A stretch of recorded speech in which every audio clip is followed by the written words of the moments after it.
All right, Assalamu alaikum everyone. We are starting our lecture formally. Those who are present right now and those who are not present right now, for them we have started recording, and you will get the ideas with this recording about today's lecture, that what we are up to in today's lecture. I hope you all are doing great, and आज का जो lecture है बहुत ज़्यादा important है, और इस lecture से पहले मैंने कुछ पॉइंट्स मेंशन किए हैं अपनी चैट के अंदर, जो आप लोगों ने इस प्रीवियस चैट के अंदर देखे, कुछ सेंटेंसेस मैंने मेंशन किए थे. आई एम राइटिंग दो sentences again, and I am asking you as well to take part, क्योंकि ये रिलेटेड प्रोनाउंस है. आप ये पॉइंट्स लिखें अपने पास, मीनवाइल जो लोग हमें ज्वाइन कर रहे हैं वो लोग ज्वाइन कर सकें. तब तक हम कुछ पॉइंट्स हैं जो अपने पास नोट डाउन करते हैं. These points are related to pronoun. अब ये चीजें अक्सर स्टूडेंट्स को मालूम होती हैं, but when they are using it just because of a habit of translating from Urdu to English, and just because of this only habit, वो grammatical errors करते हैं. What are the points which you have to write down with me as well? Like if you see the word everybody, everything, everybody and everything, you have to pronounce. These are pronouns, by the way. Everybody we use for humans and everything we use for things, obviously. चीजों के लिए हम everything को इस्तेमाल करते हैं और लोगों के लिए हम everybody को इस्तेमाल करते हैं, right?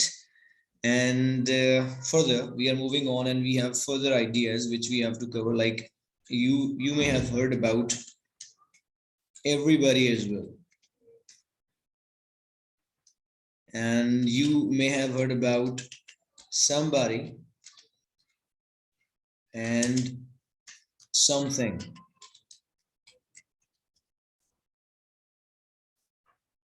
You have to, Walaikum Assalam Aban, you have to just listen, and if you want to copy it, it will help you as well. जैसे मैंने आप लोगों को पहले बताया था, जो चीज आप नोट डाउन करते हैं उसके अंडरस्टैंडिंग के जो चांसेस होते हैं वो 80% डेवलप होना स्टार्ट हो जाते हैं, because you are using more senses. When you are noting it down, आप अपनी अंडरस्टैंडिंग डेवलप कर रहे हैं. अब somebody, something, somebody we use for human beings and something we use for things. चीजों के लिए हम समथिंग इस्तेमाल करते हैं, लोगों के लिए हम समबडी इस्तेमाल करते हैं. इसी तरीके से एवरीबॉडी एंड एवरीथिंग. अब ये उर्दू में आप लोगों ने नहीं समझने. कुछ और प्रोनाउंस है, ये तमाम के तमाम प्रोनाउंस हैं, इनकी आइडेंटिफिकेशन करना बहुत ज्यादा जरूरी है. That what is noun, what is pronoun, and what is verb, adverb, adjective and so on. जितने भी हमारे पास पार्ट्स ऑफ स्पीच हैं वो क्या है, उन्हें आइडेंटिफाई करना बहुत जरूरी है, ताकि सेंटेंसेस आप सही से कंस्ट्रक्ट कर सकें. अब और प्रोनाउन मैं आपके सामने लिखने लगा हूं. Nobody, you may have heard about this one, and nothing. Nobody is used for, again लोगों के लिए इस्तेमाल किया जाता है. Nothing again we use for things, चीजों के लिए हम इस्तेमाल करते हैं.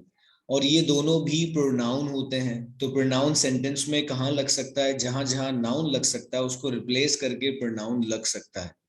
तो नोबडी भी किसी का प्रोनाउन है, नथिंग भी किसी का प्रोनाउन है. ये सेंटेंसेस में कैसे इस्तेमाल होते हैं? जैसे मैंने आपको पहले भी बताया था कि प्रोनाउन एक ऐसा चैप्टर है जिसके अंदर बहुत सारे एरर्स हैं. It has too many errors. जैसे मैंने आप लोगों को दोबारा से रिपीट कर देता हूँ, प्रोनाउन एक ऐसा चैप्टर है जिसके अंदर बहुत सारे एरर्स हैं, जिसकी वजह से जो चीजें मैं मेंशन कर रहा हूँ चैट के अंदर, काइंडली आप ये अपने पास नोट डाउन करें. और कुछ चीजें मैं आपके सामने मेंशन करूंगा जो आपको थोड़ा सा आइडिया देंगे कि इन चीजों को समझना जरूरी क्यों है. और उर्दू से इंग्लिश में जब हम ट्रांसलेट करते हैं तो हम क्या गलतियां करते हैं, जो मैंने आपको बताया कि ट्रांसलेशन कुछ जगहों पर रिक्वायर्ड है, लेकिन सारी इंग्लिश ट्रांसलेशन के ऊपर बेस नहीं करती, क्योंकि इंग्लिश की ग्रामर और इंग्लिश और उर्दू की ग्रामर डिफरेंट है, अल्फाबेट्स डिफरेंट है, जिसकी वजह से ट्रांसलेशन एग्जैक्ट नहीं हो सकती. This is one of the reason as well. And you have heard about anybody and anything. Again we use anybody for people and anything for things. Like चीजों के लिए हम एनीथिंग इस्तेमाल करते हैं, लोगों के लिए हम लोग एनीबॉडी इस्तेमाल करते हैं. अगेन दोबारा से मैं रिपीट करना चाहूंगा, ये तमाम के तमाम प्रोनाउंस हैं. ये क्या हैं? प्रोनाउंस. हम प्रोनाउन इस्तेमाल करते हैं नाउन को रिप्लेस करने के लिए. ये बात अपने जहन में रखनी है. अभी मैं एक से दो सेंटेंसेस मेंशन करूंगा जिसके अंदर जो मैंने बातें आपको भी समझा रहा हूँ वो कितने लोगों को इजीली समझ आ रही हैं वो अभी हम लोग ऑब्जर्व कर लेंगे।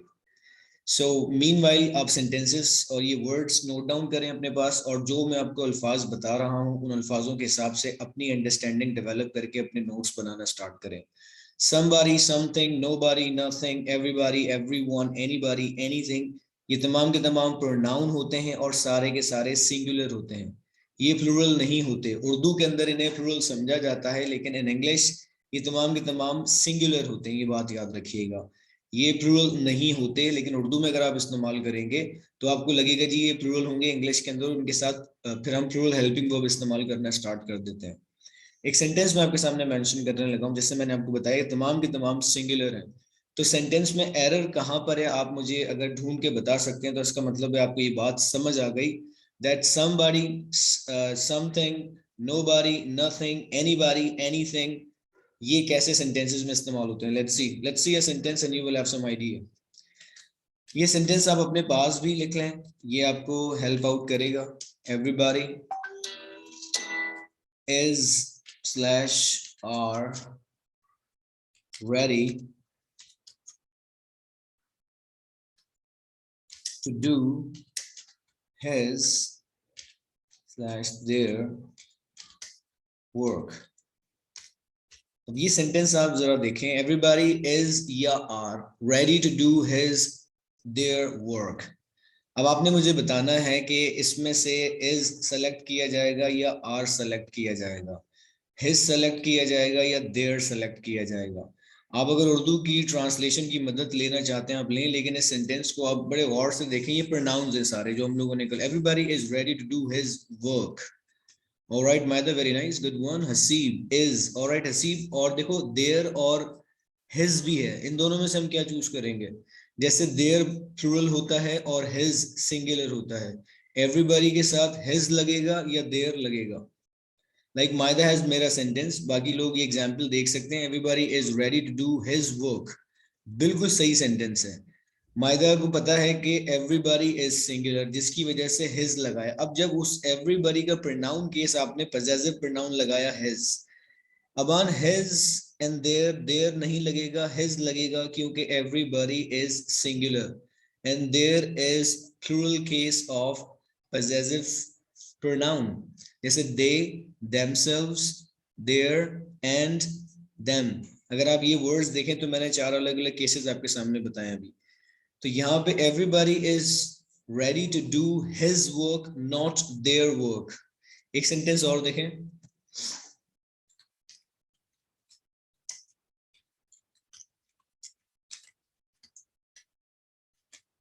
Everybody loves his country. अब मैंने लव नहीं लगाया, लव्स लगाया यहाँ पे। एवरीबॉडी लव्स हिज कंट्री और मैंने देयर नहीं लगाया, हिज लगाया। वजह उसकी क्या थी कि एवरीबॉडी इज सिंगुलर प्रोनाउन, ये सिंगुलर है तो मुझे लव्स लगाना था इसके साथ इंस्टेड ऑफ लव, और मैंने देयर नहीं लगाया, मैंने यहाँ पे हिज लगाया है। रीजन उसका ये है कि हिज लगाया मैंने किसके रिप्लेसमेंट में, एवरीबॉडी का जो पॉसेसिव केस बनता है वो हिज बनता है and not their over here because it is singular. ये बातें आपको थोड़ी सी मुझे बतानी थी प्रोनाउन के हवाले से। अक्सर लोग इन प्रोनाउन को इस्तेमाल करते हैं और गलत तरीके से इस्तेमाल करते हैं without knowing it that they are doing something very wrong. एक सेंटेंस में और लिख रहा हूं आपके सामने, उसको ट्राई करके देखें। आप इस कॉन्सेप्ट को अगर समझ चुके हैं, ये रूल मैंने आपको सिखाया है अभी, अगर आप ये रूल समझ चुके हैं तो आप इस सेंटेंस को भी करेक्ट कर सकते हैं। Please see the sentence, anybody can do the work if they try। Try करके देखें सेंटेंस को, anybody can do the work if they try. इस सेंटेंस में कोई करेक्शन आपको लगती है कि इज देयर एनी करेक्शन, और सेंटेंस में एरर डिटेक्ट करना होता है। Very nice Aban, good one, शाबाश, nice try. Anybody can do the work if he, अब हिज नहीं, यहाँ पे क्या लगेगा क्योंकि दे है। अगर हमने दे सब्जेक्टिव केस है, हम सब्जेक्ट ही लगाएंगे, तो हम सब्जेक्ट में क्या लगाएंगे, instead of they we will use he. हम दे नहीं लगाएंगे, हम ही लगाएंगे। हिज बेसिकली पॉसेसिव केस होता है जो पोजेशन बताने के लिए इस्तेमाल किया जाता है। जैसे आपने कहा इट इज माइन, तो माइन जो था पॉसेसिव केस था। सेंटेंस जैसे दे को अगर रिप्लेस करना है, सब्जेक्ट को रिप्लेस सब्जेक्ट से ही किया जाता है, ये बात याद रखिएगा। तो जब ही आपने लगा दिया तो ट्राई की जगह ट्राइज हो जाएगा। अब ये ट्राई की जगह ट्राइज क्यों हो रहा है, क्योंकि मैंने एक कंडीशनल सेंटेंस बनाया था, जिसकी वजह से आपको रूल फॉलो करना था कि इस केस के अंदर प्रेजेंट इंडेफिनिट टेंस आएगा, और दूसरे केस के अंदर भी जैसे आपने मॉडल वर्ब इस्तेमाल किया है कैन, तो दूसरा आप क्या इस्तेमाल करेंगे, रूल है बेसिकली। मैंने एक रूल इस्तेमाल किया था जिसकी वजह से ग्रामेटिकली मेरा सेंटेंस बिल्कुल करेक्ट है। अगर मैं ही ट्राई कर देता तो ग्रामेटिकल एरर आ जाता।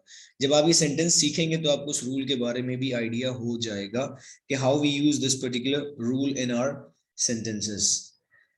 ऑलराइट, ये थोड़ा सा प्रोनाउन के हवाले से था। दोबारा से मैं आगे जाने से पहले, आज का जो लेक्चर हमारा है that is verb. This is the most important lecture of parts of speech.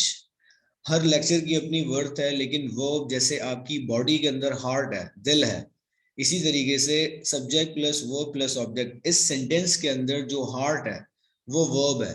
सिर्फ वर्ब अकेला अगर हम कम्युनिकेट करें किसी से, अगर हम टाइप ना करें, राइट ना करें, सिर्फ अल्फाजों को इस्तेमाल करें, तो नाउन काम नहीं कर सकता पूरा सेंस देने वाला, प्रोनाउन काम नहीं कर सकता पूरा सेंस देने वाला, लेकिन वर्ब पूरा सेंस देने वाला काम कर सकता है।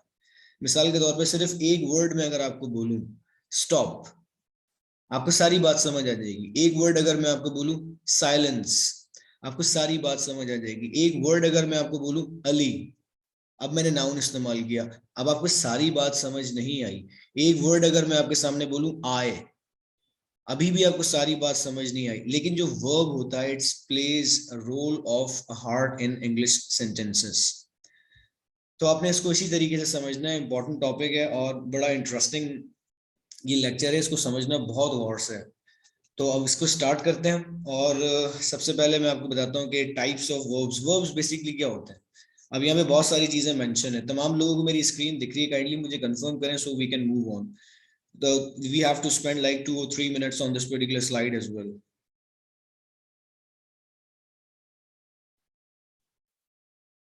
Okay, thank you very much. Now see this one. Thank you everyone.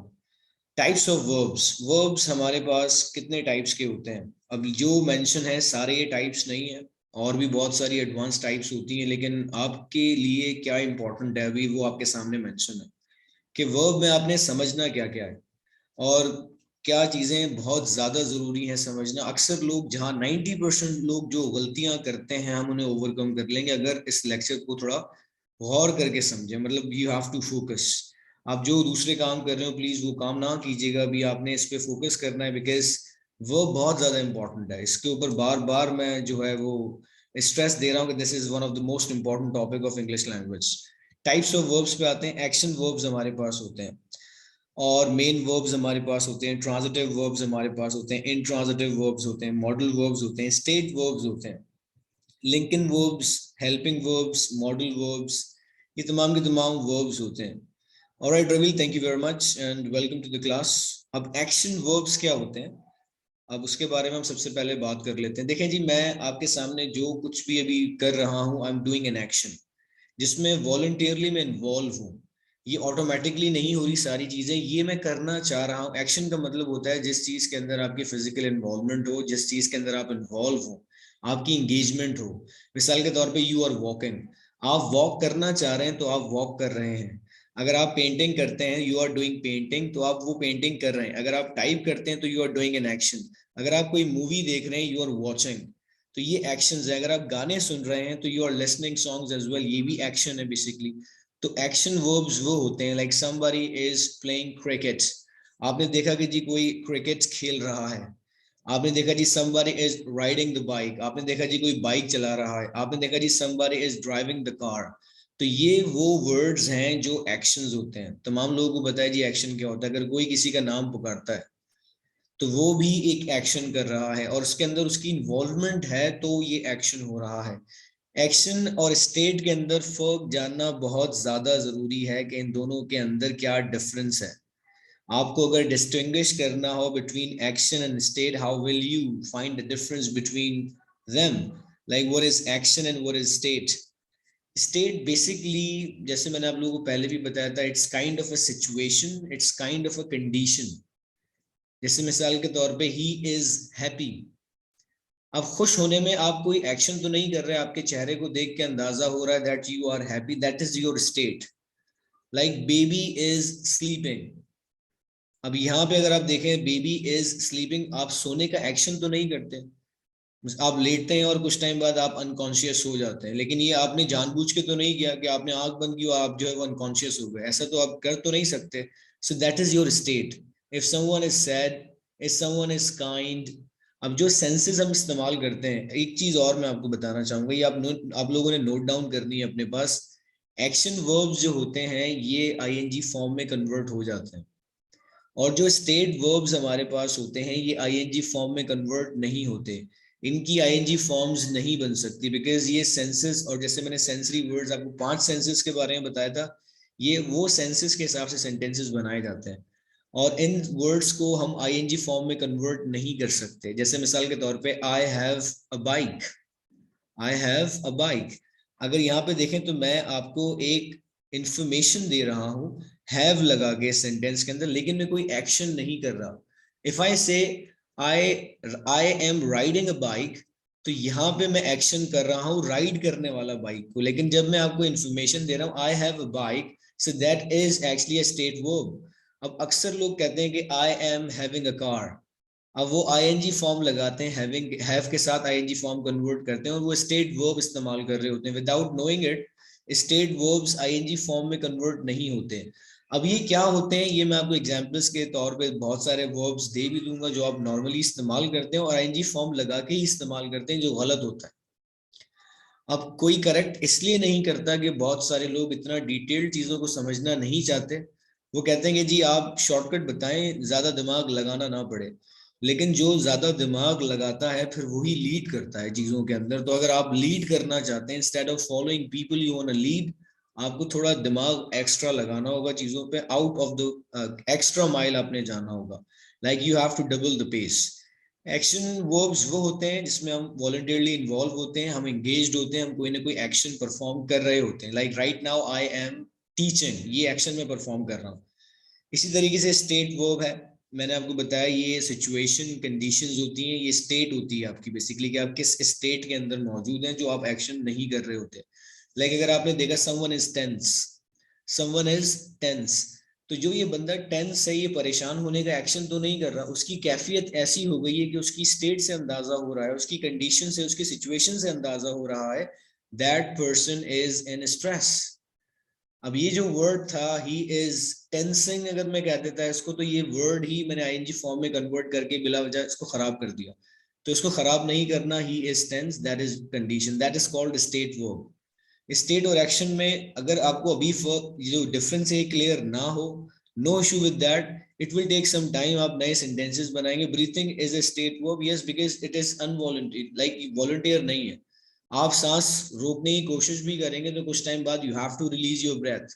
Reason is क्योंकि ये आपकी वॉलंटियर इन्वॉल्वमेंट इसके अंदर नहीं, this is not an action, that's kind of that's involuntary action as well, you can say that. All right, we are moving on. Let's see what is main verbs. अब sentence में helping verbs भी होते हैं, sentences के अंदर main verbs भी होते हैं। अब मेन वर्ब्स क्या होते हैं, ये ट्रांजिटिव और इंट्रांजिटिव, ये मेन वर्ब्स होते हैं बेसिकली। अब ये ट्रांजिटिव क्या होते हैं, रेगुलर क्या होते हैं, रेगुलर क्या होते हैं, कुछ स्लाइड्स मजीद हमारे पास आ गए हैं that will help you to understand what is transitive, what is intransitive. और मेन वर्ब ये होते हैं जो अपनी फॉर्म्स चेंज करते हैं। लाइक अगर मैं इस्तेमाल करता हूँ go can become went in second form, and in third form gone, in fourth form going। तो ये मेन वर्ब था और ये इरेगुलर वर्ब था। रेगुलर वर्ब्स वो होते हैं, देखें दो होते हैं, एक होता है इरेगुलर और एक होता है रेगुलर, ये मेन वर्ब के अंदर आते हैं। इसी तरीके से ट्रांजिटिव भी और इंट्रांजिटिव भी मेन वर्ब में आते हैं। लेकिन यहाँ पे हमें जो चीज समझनी है अभी रेगुलर और इरेगुलर को समझना है कि रेगुलर क्या होते हैं। रेगुलर वो होते हैं जिनके आखिर में डी या ईडी ऐड हो जाता है। सिंपली डी लगेगा सेकंड फॉर्म में, थर्ड फॉर्म में या ईडी लग जाएगा। जैसे मैंने कहा वर्क, तो आखिर में सेकंड फॉर्म में इसकी बनाऊंगा तो वर्कड, आई वर्क देयर, मैंने वहां काम किया था। आई वर्कड, मैंने ईडी ऐड कर दिया यहाँ पे, आई वर्क देयर। तो मैंने यहाँ पे सेंटेंस को इस तरीके से बनाया। थर्ड फॉर्म भी सेम बनेगी, फोर्थ फॉर्म के अंदर आईएनजी ऐड हो जाएगा, वर्किंग। अगर चारों को आप देखेंगे, चारों फॉर्म्स को सामने लिख के अपने देखेंगे वर्क, वर्कड एंड वर्किंग, तो आपको सेम फेस वाले वर्ड्स मिलेंगे, एक दो लेटर्स की एडिशन होगी लेकिन सबके फेस सेम होंगे, इसीलिए इन्हें कहा जाता है रेगुलर वर्ब। और जैसे कुछ वर्ड्स आपके पास होते हैं, गो, वेंट, गॉन, गोइंग। अब ये अगर सारे वर्ड्स आप लिख के अपने सामने देखें तो इनके फेसेस आपको डिफरेंट मिलेंगे। First form is different, second form is different, third form is different and fourth form is entirely different as well. इसी तरीके से sleep, slept, slept and sleeping, again over here first form and third form and so on, चीजें आपके सामने, जब आपके सामने words आएंगे तो आपको अंदाजा होना शुरू हो जाएगा व्हाट इज इरेगुलर। ये चीजें आज हम लोग क्लियर कर लेंगे इसी लेक्चर के अंदर, what is regular and what is irregular as well. अब इसके अलावा आपके पास हेल्पिंग वर्ब्स होते हैं, मॉडल वर्ब्स होते हैं। हेल्पिंग वर्ब्स क्या होते हैं उसकी भी एक स्लाइड मौजूद है, मॉडल वर्ब्स क्या होते हैं उसकी भी एक स्लाइड मौजूद है। Linking verbs, auxiliary verbs kind of समझ लें कि सेम है आपके पास। Let's move on. यहाँ तक तमाम लोगों को बात समझ आई जो मैंने अभी एक ओवरव्यू बताया आपको वर्ब के हवाले से कि वर्ब क्या होता है। वर्ब अक्सर लोग समझते हैं कि सिर्फ एक्शन होता है, it's not only an action. ये स्टेट भी है, ये एक्शन भी है और ये साथ साथ बीइंग भी है। लाइक अगर मैं सेंटेंस इस्तेमाल करूं, there is a flaw in the diamond, अब ये भी एक इंफॉर्मेशन है, there is a flaw in the diamond, लेकिन मैं उसकी बीइंग बता रहा हूँ आपको। एक स्टेट हुआ, एक एक्शन हुआ, एक बीइंग, लेकिन आपको मैं इतना डिटेल लेके नहीं जाना चाहता। Just to give you an idea, an action और state, that is your verb. Right now we are moving on, let's see what we have next. We have helping verbs.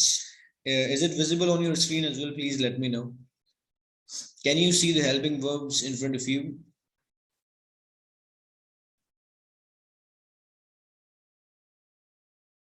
All right, just give it some time, maybe after. All right, is it visible now? Not yet. Okay.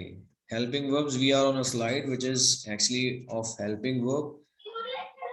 Let me know if is it visible to you. All right, is it visible now?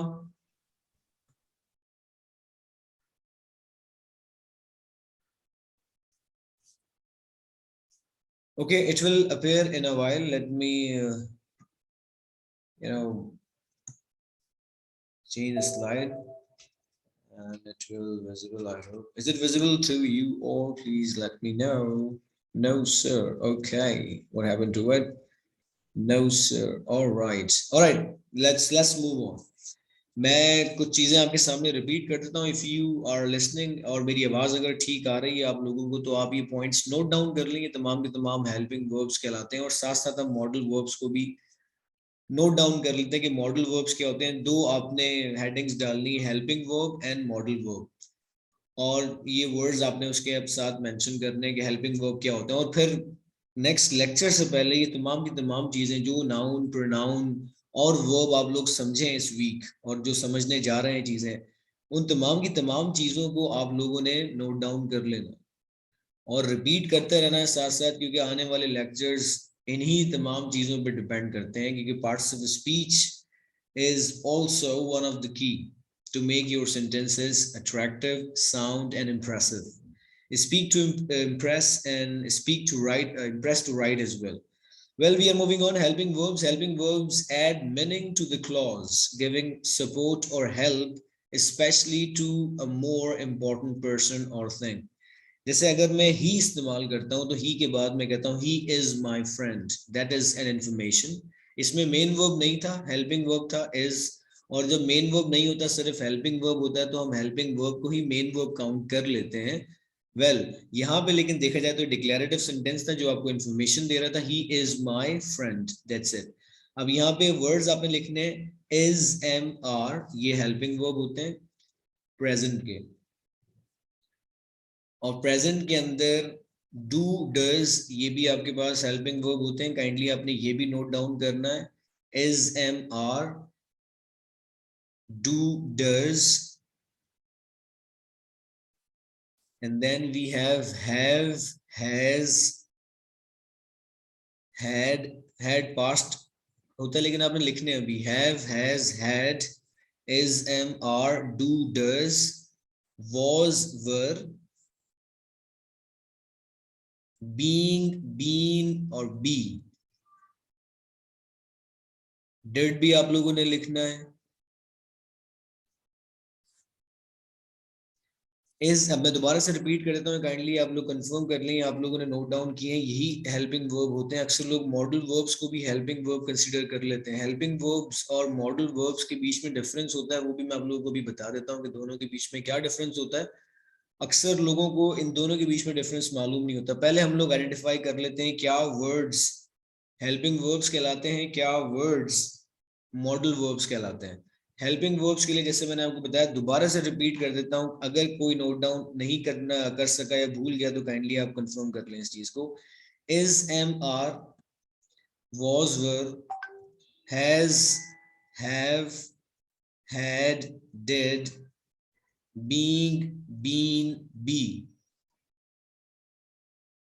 I hope तमाम लोगों ने ये words note down कर लिए होंगे। We are moving on. दूसरी heading आपके पास मॉडल वर्ब की है। मॉडल वर्ब के अंदर हम शेल को मेंशन करेंगे, will, would, shall, should, may, might, must, can, could. ये वर्ड्स आपके कहलाते हैं मॉडल वर्ब्स। अब shall, should, will, would, can, could, may, might, need, dare भी आपके पास होते हैं, लेकिन उनका यूज कम होता है, अक्सर लोग उनको इस्तेमाल नहीं करते। Need and dare as well. Must, can, could, may, might, will, would, shall, should, that's it, that's called modal verb। ये कहलाते हैं मॉडल वर्ब। और इससे पहले जो मैंने आप लोगों को बताए थे वो कहलाते हैं हेल्पिंग वर्ब। अब किसी को डिफरेंस पता है कि what is the difference between modal verb and helping verb? इन दोनों के बीच में डिफरेंस क्या है? Why do we use modal helping verb? ये मैंने आपको बता दिया, ये सपोर्ट करते हैं मेन वर्ब को। जैसे आप प्रेजेंट कंटीन्यूअस टेंस बना रहे हैं तो ये आईएनजी फॉर्म से पहले मिलेंगे। They are playing football in the ground. They are playing football in the ground. अब देखें, दे आर प्लेइंग, आर के बाद प्ले आईएनजी फॉर्म के साथ आया, तो आर ने क्या किया? सपोर्ट किया, सब्जेक्ट के हिसाब से आर लगा, एंड देन आईएनजी फॉर्म, क्योंकि हम प्रेजेंट कंटीन्यूअस टेंस में सेंटेंस बना रहे थे, देयरफॉर हम लोगों ने आईएनजी फॉर्म में उसे कन्वर्ट कर दिया। मॉडल वर्ब क्या काम करते हैं? Modal verb talks about chances, probability, इम्कानात के हवाले से बात करते हैं, चांसेस के हवाले से बात करते हैं, फोरकास्टिनेशन के हवाले से बात करते हैं। अगर मैं तुम्हारी जगह होता, ऐसे बहुत सारे जुमले जहां पे हम मॉडल वर्ब्स, एक समझ लें कि 80% इंग्लिश को समझने के लिए दो चीजों को बहुत ज्यादा आपको डिटेल समझना होगा। एक तो प्रेपोजिशन है चैप्टर, और दूसरा चैप्टर आपका है मॉडल वर्ब। मॉडल वर्ब और प्रेपोजिशन को आप लोगों ने बहुत गौर से समझना होगा। और यहाँ तक बात क्लियर है? आई होप हेल्पिंग वर्ब आप लोगों को समझ आए होंगे। ये बहुत जरूरी है आप लोगों के लिए नोट डाउन करना, क्योंकि हेल्पिंग वर्ब भी बहुत से एरर्स की वजह बनते हैं। अब now we are on modal verbs. अगर आप मॉडल वर्ब्स को देखें, is it visible on on my screen? Modal verbs दिख रहे हैं आप लोगों को?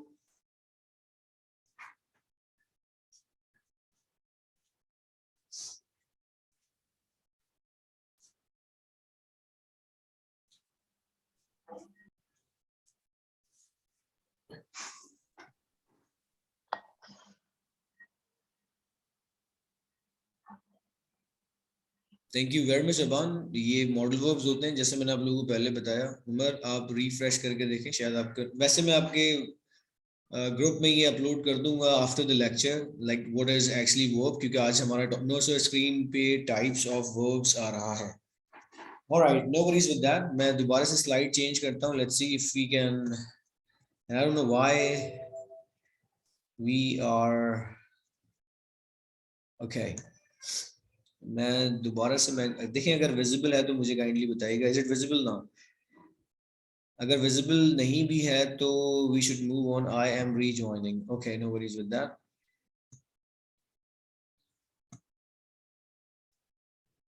ओके, क्योंकि कुछ चीजें मैं दोबारा से स्क्रीन शेयर करता हूँ। We still have 10 minutes for this meeting, and maybe it will help us.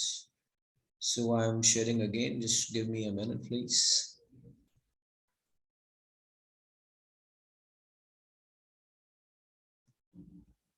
All right, now tell me, is it visible to you all? Can you see all modal verbs on your screen?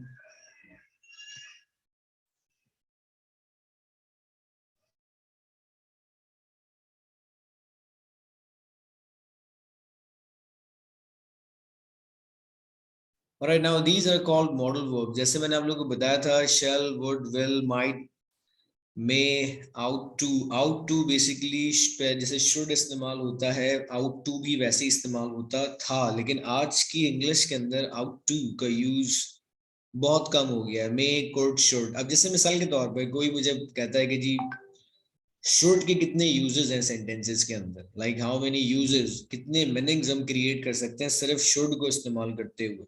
We can create 14 senses while using should. इसी तरीके से अगर मैं would के बारे में बात करूं, we can give like again 14 senses while using would as well. 14 meanings दे सकते हैं, 14 different meanings would आपको सेंटेंस में दे सकता है अगर आपको उसको इस्तेमाल करना और उसके यूजेस मालूम हो.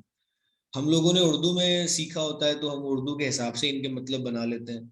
जैसे I should speak in English, मुझे इंग्लिश में बोलना चाहिए, ये मैं एडवाइस दे रहा हूँ. एडवाइस लेने के लिए, एडवाइस देने के लिए भी शुड इस्तेमाल किया जाता है. ये दो यूज आपको ऑन द स्पॉट पता चल गए. Should I speak in English, ये आप एडवाइस ले रहे हैं किसी से, इजाजत नहीं मांग रहे, परमिशन नहीं, ये एडवाइस है, मशवरा ले रहे हैं आप किसी से.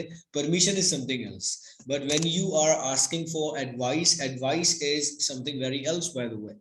सो शुड एडवाइस लेने के लिए भी इस्तेमाल किया जाता है, एडवाइस देने के लिए भी इस्तेमाल किया जाता है, और प्रोबेबिलिटीज के लिए, चांसेस के लिए, इन तमाम की तमाम चीज़ों के लिए हम इस्तेमाल करते हैं मॉडल वर्ब्स को. हेल्पिंग वर्ब्स इस्तेमाल होते हैं मेन वर्ब्स को सपोर्ट करने के लिए. अगर आपको स्क्रीन पे दिख रहे हो तो ये हेल्पिंग वर्ब्स थे जो मैंने आपको बताया. Will share on your WhatsApp group as well, don't worry about anything. में जैसे मे और माइट का एक कंफ्यूजन है जो अक्सर लोगों को बताया जाता है कि मे प्रेजेंट में इस्तेमाल किया जाता है और माइट पास्ट में इस्तेमाल किया जाता है. आज तक आप शायद, अगर आप लोगों ने कभी पढ़ा हो तो आप लोगों को भी शायद यही पढ़ाया गया होगा कि मे हम लोग इस्तेमाल करते हैं प्रेजेंट के अंदर और माइट इस्तेमाल करते हैं पास्ट के अंदर. अक्सर लोगों ने मे भी सुना होगा. एक होता है मे बी, एक होता है मे बी. ये दो वर्ड्स हैं, एक एडवर्ब होता है और एक मॉडल वर्ब होता है. अब आप इसमें भी कंफ्यूज होंगे कि एडवर्ब कौन सा होता है, मॉडल वर्ब कौन सा होता है. You will explore that. में 70% कंफर्मेशन होती है, माइट 30% होती है. मिसाल के तौर पे विल यू कम टुमारो, अगर मैं इसका जवाब देना चाहता हूँ इन परसेंटेज, मैं आपको कह रहा हूँ कि मे बी, शायद. अब मैंने माइट भी अगर मैं कहता तो ये मेरी जो चांसेस थे वो 30% हो जाते. जो मैं मीनिंग देना चाह रहा था आपको वो 30% हो जाती. और अगर मैं कहता मे बी तो चांसेस 70% हो जाते. अब इंग्लिश को अगर कॉन्सेप्चुअली सीखा जाए तो हम बहुत अच्छे सेंटेंसेस कंपोज कर सकते हैं. अगर उर्दू में सीखा जाए तो फिर हम एक ही मीनिंग हमेशा इन वर्ड्स की देने की कोशिश करेंगे जो हमें मालूम होगी. तो बर्तन से वही निकलता है जो बर्तन में डाला जाता है. तो ये बात हमेशा आपने याद रखनी है, जो आपको मालूम होगा वही आप इस्तेमाल कर सकेंगे.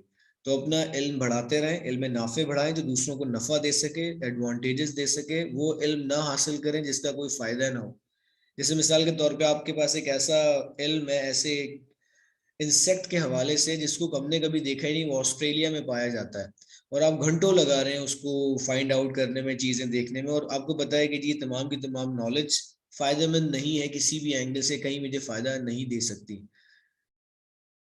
Out to is kind of should, you can say that. पहले इस्तेमाल होता था ought to instead of should, लेकिन आज के टाइम में आउट टू का यूज कम हो गया है. आउट टू बहुत रेयर इस्तेमाल किया जाता है और शुड वाला यूज आउट टू वाले सेंस में इस्तेमाल कर सकते हैं आप. कब मैं कभी इनको जब डिटेल्ड ये एडवांस लेक्चर्स जब इनके चैप्टर्स देखे, जैसे शुड एक अलग चैप्टर है, ये डिटेल्ड चैप्टर है, ये एडवांस क्लासेस के टॉपिक्स है. मैं कभी जब ये लेक्चर रिकॉर्ड करूंगा या क्लासेस एडवांस की दूंगा तो फिर मैं आपको ये individually how to use should, how to use could. जैसे कुड को इस्तेमाल किया जाता है प्रेजेंट के अंदर for polite request. Could you pass me the glass. आप किसी से पोलाइटली रिक्वेस्ट कर रहे हैं. मिसाल के तौर पे पोलाइटली जब आप रिक्वेस्ट करते हैं तो आपका अंदाज भी पोलाइट होना चाहिए. ऐसा नहीं आपका अंदाज ही पोलाइट नहीं और आप रिक्वेस्ट कर रहे हैं किसी से could you pass me the salt. अब ये अंदाज में भी पोलाइटनेस दिखनी चाहिए, वरना अल्फाजों से अगर पोलाइटनेस दिखाई दी देती तो फिर बहुत से लोग अल्फाजों का इस्तेमाल करते. तो वे भी बहुत इंपॉर्टेंट है बिकॉज आपके एक्सप्रेशंस बहुत ज्यादा इंपॉर्टेंट होते हैं. Alright, अब is it visible on your screen list of regular and irregular verbs? Kindly give me the confirmation. क्या आपकी स्क्रीन पर regular और irregular verbs mention है? ऑलराइट, अब देखें जैसे मैंने आप लोगों को पहले बताया था रेगुलर और इरेगुलर वर्ब्स के बीच में डिफरेंस क्या है, इस चीज को समझना बहुत जरूरी है। वजह उसकी ये है कि जैसे नो है, आई नो योर नेम, और मैं उसका नाम जानता था, आई न्यू हिज नेम, और उसका नाम नो, नो न्यू नो। कहने का मकसद यहाँ पे जो मैंने फॉर्म्स आपके सामने बोली है, ये मैंने अक्सर लोगों को देखा है गलती करते हुए। जैसे फील है, अब फील की सेकंड फॉर्म के अंदर हम ईडी ऐड कर देते हैं, फील्ड कर देते हैं उसको। I felt his presence, I felt, उसमें सिर्फ टी ऐड होना था, एक आपने इरेज करना था एल को, दूसरा टी उसके साथ आप लोगों ने ऐड करना था, वो फेल्ट हो जाता। लेकिन हम लोगों ने उसकी जगह बिल्कुल एक नई फॉर्म जनरेट कर दी। तो ये वर्ड्स आप देखें अपने सामने, कुछ वर्ड्स सेकंड फॉर्म के अंदर ईडी ऐड हो रहे हैं। ऐड को देखें यहाँ पे, सबसे पहला वाला जो वर्ड है, उसके साथ जो आप ऐड कर रहे हैं वो ईडी ऐड कर रहे हैं। उसके साथ थर्ड फॉर्म देखें ईडी, फोर्थ फॉर्म में आईएनजी फॉर्म लग जाती है। दैट्स इट, यहाँ पे सिर्फ first second and third forms mention है, regular verbs and irregular verbs. Arise, arose, arisen. इसी तरीके से देखें कम, केम, कम, ये तमाम के तमाम जैसे कुछ वर्ड्स हैं जिनकी अक्सर लोग कॉस्टेड भी इस्तेमाल करते हुए मैंने सुने कि कॉस्ट की सेकंड फॉर्म भी कॉस्ट होती है, थर्ड फॉर्म भी कॉस्ट होती है, उसको कॉस्टेड नहीं कहा जाता। लेकिन जैसे इल्म में नहीं होता तो हम अपनी तरफ से चीजें तुक्का मारते हैं, कभी कभी तुक्का काम कर जाता है, क्योंकि जिसके सामने तुक्का मार रहे होते हैं उसको भी मालूम नहीं होता, तो ये फायदा हो जाता है। लेकिन जब जिन जगहों पे लोगों को मालूम होता है कि जी ये एक ब्लंडर है, इट्स नॉट अ मिस्टेक, वहां पे फिर आपका इंप्रेशन इंग्लिश के अंदर अच्छा नहीं पड़ता।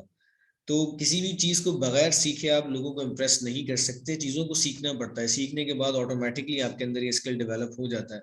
तो ये कुछ वर्ड्स यहाँ पे मेंशन है, अगर आप इन्हें याद कर लेंगे तो बहुत अच्छी बात है, और आप इन्हें अपने सेंटेंसेस में इस्तेमाल करेंगे तो that will be like icing on the cake, ये सोने पे सुहागा हो जाएगा आप लोगों के लिए।